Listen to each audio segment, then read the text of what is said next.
Olá, amigos e amigas da Associação Espírita Fraternidade. Com muita alegria, nós estamos aqui para podermos refletir juntos, em torno de uma passagem que está lá no livro, Boa Nova, psicografia do Chico Xavier, ditado pelo Espírito Humberto de Campos. E o que nos coube hoje é lá no capítulo 13, que tem o título Pecado e Punição. Eu tenho certeza que essa passagem aqui que Humberto de Campos irá nos aprofundar vai nos proporcionar muitas reflexões. Então ele conta que quando Jesus ele havia terminado uma de suas pregações na praça pública, ele observou que tinha uma multidão que se movimentava em alvoroço, alguns populares mais exaltados gritavam, E uma mulher ofegante, com cabelos desgrenhados, uma face pálida, veio na direção dele, meio que também suplicando, uma proteção. E havia ali muitos judeus aglomerados que pediam apedrejamento da pecadora. Aí nós temos então aquela passagem que todos nós conhecemos, que foi anotado por João, lá no capítulo 8, versículo 3 a 11, em que ele diz que tinha os escribas e os fariseus, dizendo que essa mulher havia sido surpreendida em adultério. E conforme a lei de Moisés, era ordenado que se lapidassem as adúlteras. Aí perguntaram para Jesus, qual sobre isso a sua opinião? É uma pergunta bastante complicada. O que Jesus poderia responder ali? Eles, na verdade, queriam ter algo do que acusar Jesus. Porque se ele falasse assim, pode apedrejar, bom, ele estaria indo contra aos seus ensinamentos, de amor, de compaixão. Mas se ele falasse assim, não pode apedrejar, ele estaria indo contra as leis de Moisés. Aí criaria muitos problemas. Mas o que dizer? Aí, diante daquela pergunta, o que Jesus fez? Nos narra ali João, que Jesus se abaixou e começou a escrever na terra com o dedo. Está aí um único registro que nós temos de que Jesus escrevia algo, mas ele escrevia algo na terra. Mas o que será que ele escrevia naquele momento tão importante, daquela pergunta tão importante? No livro Luz do Mundo, psicografia do Divaldo Pereira Franco, de Amélia Rodrigues, ela diz que diversos intérpretes desse texto dizem que Jesus escrevia no chão a marca moral do erro de cada um, fazendo com que eles recordassem a sua imperfeição, ou seja, ele escrevia ladrão, adúltero, caluniador. E naquele momento em que ele então escrevia com o dedo essas coisas, eles continuaram então a perguntar para Jesus.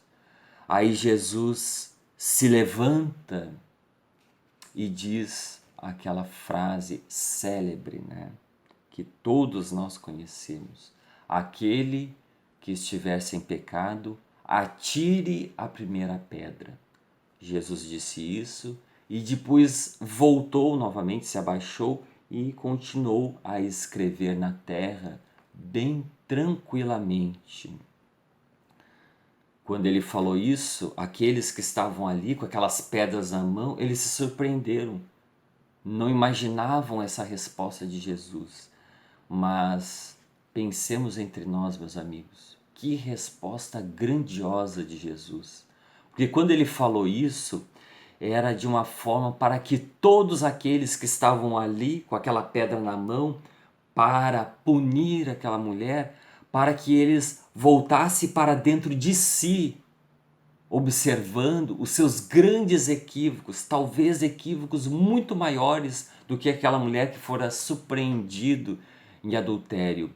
Então, poeticamente, João narra, porque ele poderia ter dito muito bem, que eles começaram a se afastar, jogaram as pedras e se afastaram, mas ele diz, a começar dos mais velhos se afastaram.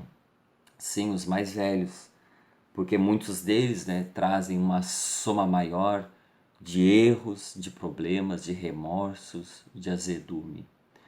Aí, naquele momento, não ficou praticamente ninguém ali. Aquela praça ficou deserta.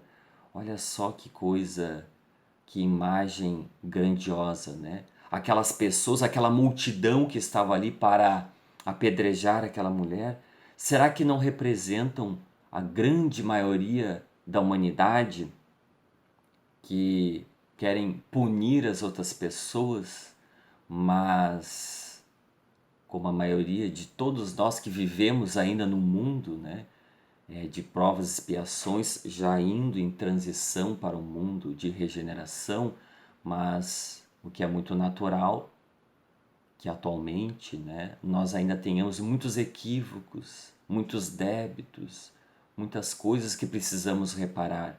Então, quando Jesus fez aquela fala, ele fez com que todos mergulhassem. Aí serve para todos nós, quando estamos com aquela pedra na mão para jogar no outro, né, simbolicamente, talvez não hoje com pedras, mas talvez com uma língua afiada, né, para punir, para denegrir, para falar mal do outro, para nós pensarmos, e nós?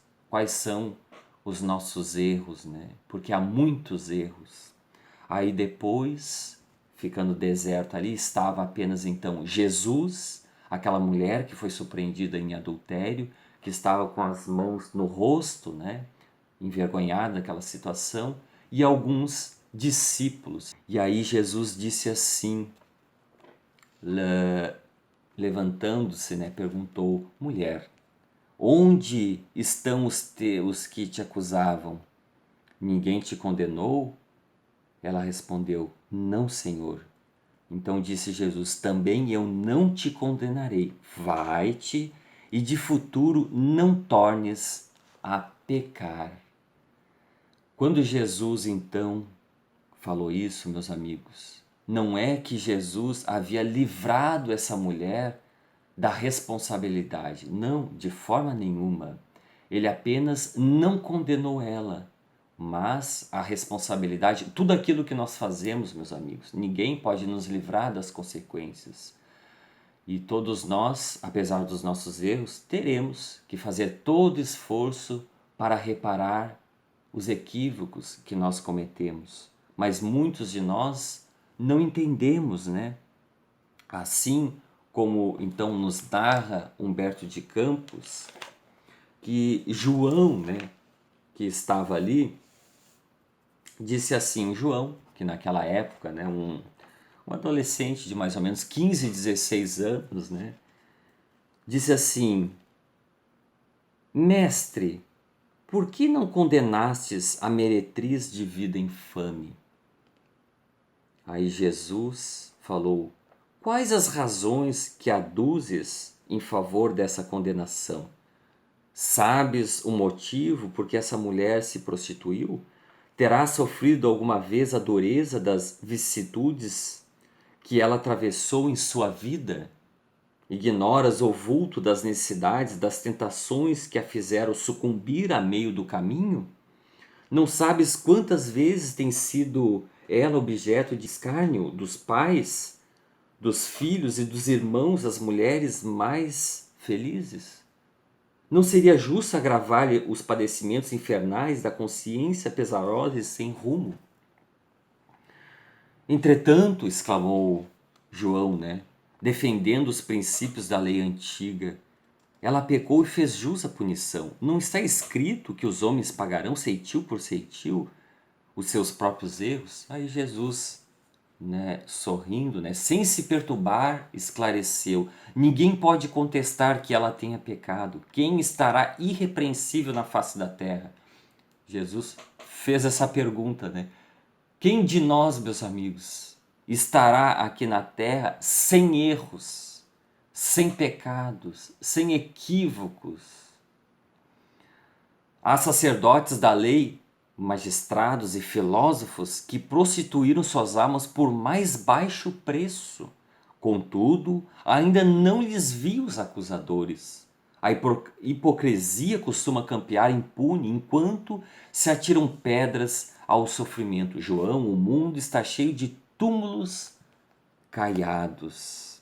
E Jesus, né, continua falando de uma forma bela, né, a resposta às indagações ali de João, de uma forma belíssima, né? Claro que nesse momento não tem como a gente aprofundar todos os pontos, mas eu também queria trazer mais alguns pontos, né? Que aquela mulher que havia sido surpreendida então em adultério, né? Depois do auxílio de Jesus, ela retirou-se experimentando uma sensação nova no espírito. A generosidade do Messias lhe iluminava o coração de claridades vivas que lhe banhavam a alma, porém não livre das responsabilidades. Jesus não condenou ela, mas também não livrou ela das responsabilidades, porque, meus amigos, com certeza ela não teria facilidade. Não é porque Jesus auxiliou ela que a vida dela estava resolvida. Não, a vida não seria fácil. Imagina, todas aquelas pessoas sabiam daquilo que ela havia feito. E o marido que ela tinha, como é que o marido dela iria tratar ela depois das pessoas falando para ele o que ela fez? Com certeza teria toda uma consequência desse ato. Aí eu vou fazer aqui só uma observação também, que é muito interessante, que está lá no livro, né? Nesse livro aqui, ó, Pelos Caminhos de Jesus, psicografado, né? De Divaldo Pereira Franco, ditado pelo espírito Amélia Rodrigues, que fala também dessa passagem e diz que ela então, depois daquele acontecimento, ela estava bastante triste porque ela havia sido então abandonada, havia sido expulsa do lar e foi ao encontro de Jesus, né, pedindo ajuda porque ela não sabia o que fazer. Aí tem um belo diálogo que ela teve com Jesus depois dessa cena. É um diálogo que muitos de nós não conhecemos, porque o registro que nós temos dessa mulher que foi surpreendida em adultério é essa que foi anotada por João. Mas há vários outros livros, né, que falam da sequência, dos acontecimentos anteriores dessa cena e dos posteriores. Então ela resolveu ir ao encontro de Jesus. Aí Jesus tem um belo diálogo com ela, que até, né, se vocês quiserem depois recorrer, ver o diálogo que está aqui nessa bela obra. Então Jesus pede para ela ter paciência e confiança em Deus, né? Serão as duas providências iniciais que ajudarão ela nesse caminho a percorrer. Ela devia ter muita humildade e confiar no amanhã. E também que o Pai, né, o Criador, não desampara filho algum. Depois, né, de várias palavras, né, amorosas, de acolhimento, né? Que coisa bonita, né, meus amigos? Quando a gente vê que tem alguém em erro, não condenarmos, não jogarmos pedra, não colocarmos para baixo, não dizer essa pessoa não tem jeito, falar mal dessa pessoa, mas acolher, ajudar essa pessoa a se reerguer, a recuperar a felicidade. Esse deve ser o nosso dever para com aqueles que se cometem equívocos, que trilham conosco esse mesmo caminho da evolução. Então aí conta, Amélia Rodrigues conta, que 10 anos depois, né, ela estava numa casa humilde, com muito amor, e que acolhia peregrinos cansados e enfermos sem ninguém, né? Ela acolhia com muito carinho, com muito amor, aquelas pessoas doentes que passavam por ali. Além de fazer o acolhimento, limpar as feridas, ela falava de Jesus. Aí, certo dia, foi lá um homem, né, que foi trazido por outras pessoas, um homem muito abatido, quase morto, né, com muitas chagas, e ela o acolheu com muito amor, lhe falando Jesus. Quem era esse homem? Era o marido dela, né, que havia abandonado ela, mas ela, muito emocionada, né, por aquela oportunidade de poder ajudar ele, um diálogo muito bonito entre os dois, que eu vou deixar como curiosidade para vocês buscar nessa obra depois. Voltando aqui para a obra, né? de Humberto de Campos, do livro Boa Nova. Tem mais algumas partes aqui muito importantes. É claro que a gente não vai conseguir trabalhar todas as partes, né? Mas fica também como uma introdução para aqueles que querem se aprofundar depois, está nesse livro Boa Nova. Mas aí tem um momento em que Jesus, numa outra passagem mais ou menos próxima, né, daquele momento, onde tinha ali cegos, aleijados, aglomerados a passagem, Tiago interpelou: Mestre, sendo Deus tão misericordioso, por que pune seus filhos com defeitos e moléstias tão horríveis? Aí Jesus diz: Acreditas, Tiago, que Deus desça de sua sabedoria e de seu amor para punir seus próprios filhos? O Pai tem o seu plano determinado com respeito à criação inteira, mas dentro desse plano, a cada criatura cabe uma parte na edificação, pela qual terá que responder. A cada criatura cabe uma parte na edificação, pela qual terá que responder. Então Jesus aqui está falando de responsabilidade. Então esses que estavam ali cegos, aleijados, doentes que estavam ali, era uma consequência de algo que eles fizeram. Muito provavelmente coisas equivocadas, pecados, erros. Ali era uma consequência. E aqui também o Humberto de Campos conta, né, que quando ele estava na companhia de Tiago e João, ele estava indo na direção do templo, um pouquinho próximo desse acontecimento, para poder fortalecer esse ensinamento que ele passou de pecado e punição. Entrando no templo, ele viu que ali tinha um paralítico que ele havia curado, que ele estava com uma sincera alegria. Jesus se aproximou dele e falou aquela frase, né, que a gente também lê nos textos de João: Eis que estás são, não peques mais, para que te não suceda coisa pior. Nessa frase de Jesus, ele está falando, meus amigos, de justiça divina, de lei de causa e efeito. Ou seja, aqueles, né, paralíticos, cegos, aleijados, aqueles que haviam sido curados por Jesus, aqueles que estavam doentes com essas enfermidades, aquilo era uma consequência de algo que eles fizeram. Porque quando ele diz assim, não pequeis mais para que te não aconteça coisa pior, ou seja, aquilo que aconteceu era porque eles haviam pecado, haviam cometido um erro. Então eram as consequências do erro. E se eles continuassem cometendo erros, talvez coisas piores aconteceriam com eles. Está aqui, então, a justiça divina, né, as consequências dos nossos atos. Meus amigos, minhas amigas, aquele que estiver sem pecado, atire a primeira pedra. Que a gente possa meditar sobre isso. Quem de nós não tem erros, não tem equívocos? Que se tivermos nas nossas mãos algumas pedras preparadas para jogar em alguém, vamos largar essas pedras e vamos refletir nos nossos erros, que são muitos, né? E que nós também teremos que prestar contas deles, mas não com punição. Não precisa ninguém nos punir. Podemos reparar através do amor, através da prática da caridade.